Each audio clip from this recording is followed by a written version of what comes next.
Today we will be making stress balls like these. There are many things you can use to fill your stress ball.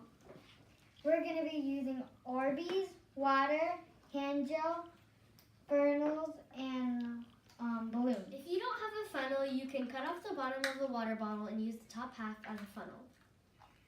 First, you get a balloon and then you put it over the circle part of your funnel or your water bottle. Next, you get a scoop of water. Maybe a little bit more. A pump of hand sanitizer and a handful of Orbeez. Or how much you can fit.